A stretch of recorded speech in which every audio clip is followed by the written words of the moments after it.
Hi guys, this is Courtney Sampson Music. Welcome to my channel.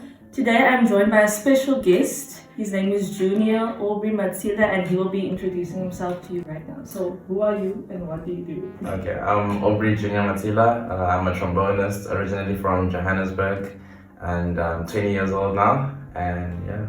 So the way I met Junior was on Instagram through his music. And we came to university and I didn't expect to see him here. But then I saw him in the jazz band and he was playing improvisations above other levels and I was like, this guy, I didn't know, I just thought he was a classical musician and that was it. So now Junior, how did you actually get into music and specifically jazz? Okay, so I started playing when I was in grade 8, so 2016 I was 12 years old, 12, 13. And then I joined a marching band. So initially I just played drums before. So when I joined the marching band, then I wanted to play snare. And they're like, nah, they don't have snares. Okay. They're like, here's a trombone. Now I'm like, I don't know. I don't know this instrument. I've never played this in my life. Then I went through grade 8. Then I actually throughout playing it, then then you get used to the instruments. Then I started to fall in love with it. So did you teach yourself? No. So they had guys there that taught us, and then I had my teacher from then still, he doesn't teach as much now because he's based in Joburg, but his name was Uncle Lucky. He's the one that basically built me up throughout high school. But then at that time we're just playing classical music and marching band music, that vibe. When did the jazz come along? So gradually so first I joined the Johannesburg Youth Orchestra when I was in grade 9. Okay. Then there was this jazz trumpeter there, but even in the orchestra we're doing classical stuff. But he also did jazz, his name was Trevor. And then from there I started to see the stuff is, I started to get interested. And then from the main, I started to get more interested in grade 11. Then grade 12, COVID.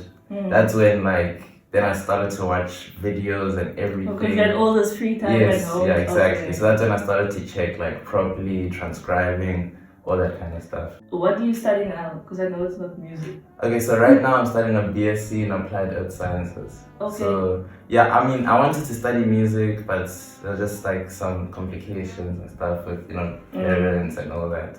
But at least I got to keep it going. But the BSc came from, so I've always been interested in earthquakes and stuff. Okay. Prior in primary school and stuff. So that's how I was like, okay. Even though there's none of that happening. Yeah, you see. Okay.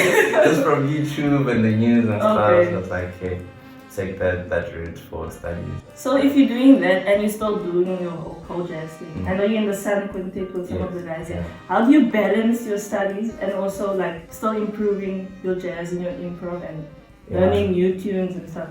It is quite hectic, balancing the schedule, but I just find a way to make it happen. So really pushing my books, whatever time I have free at rest, and what I do, I study ahead so that I have time to practice and be at rehearsals and all that kind of stuff. You see, that's discipline right there. Some of us we have no time, can't we? So who are a few people that you look up to? The sound that you want to play or the music that you listen to within jazz or just in general for your music? Okay, so the main sound that I try to emulate is Jonas Guano as the South African trombonist, one of the best and the greatest that has laid the foundation for us to do what we do. So mainly him, and I listen to a lot of South African jazz, so he's the main influence on trombone. And then in terms of just general jazz music and arranging and composing, David Zoyeli is one of them. Faya Faku, Marcus Wyatt from America. I listen to a lot of modern guys too, Robert Glasper, Terrace Martin, and Alpha Mist from England. So a bunch of different guys, but the main influence is South African. So what I'm getting at is that you listen a lot.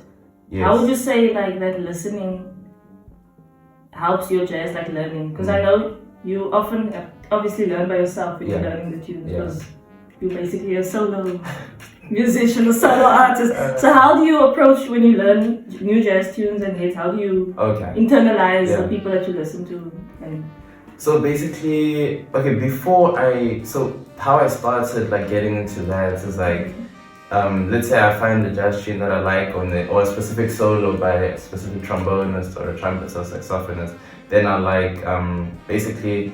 Okay, at the time I didn't have Apple Music, so go to YouTube, go to the pirated site, download it, and then put it into what do you call this, like slow down app kind of thing, whatever, and then basically just play the solo over and over, and then basically transcribe until you get it. Yeah, until you get it. So you do it bit by bit, and then just like that. And also maybe if I'm not even transcribing, but I'm just listening to an album and I hear like a nice lick that I want to steal, then I get my trombone quickly, learn it, and then have it in the So I have to carry my instrument around. No, all the time. in your room, when like if you have it nearby. And it's mostly active listening. Yes. Not just like to fill the room. Like No.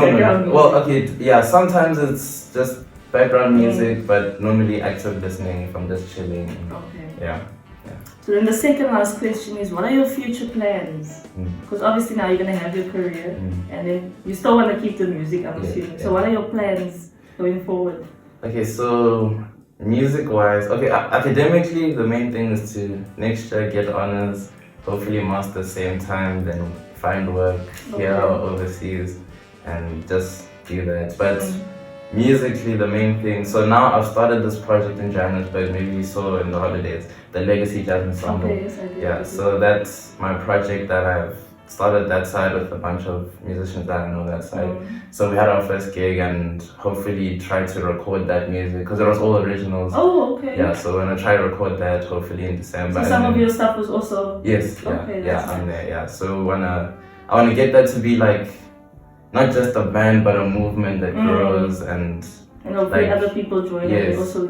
Exactly. That's why I call it the Legcay Jazz Ensemble. So it's not like so it never ends. Yes, it just goes yeah. But then also SUN Quintet and just pushing also myself as a musician and continue to build on my craft and learn from other people because as we know, like music is constant. Yeah.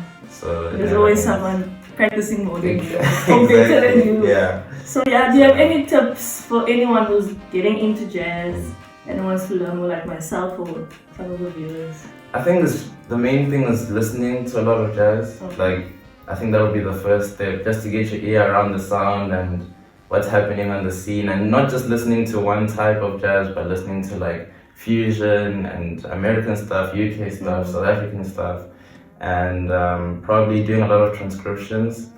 And just asking around from friends that are willing to help you to like teach you, pick up on stuff here and there, because that's the way I learned jazz. Like, and watching YouTube, there's a lot of stuff on YouTube. Like, that's everything I know theory-wise. YouTube. Okay. Yeah. So.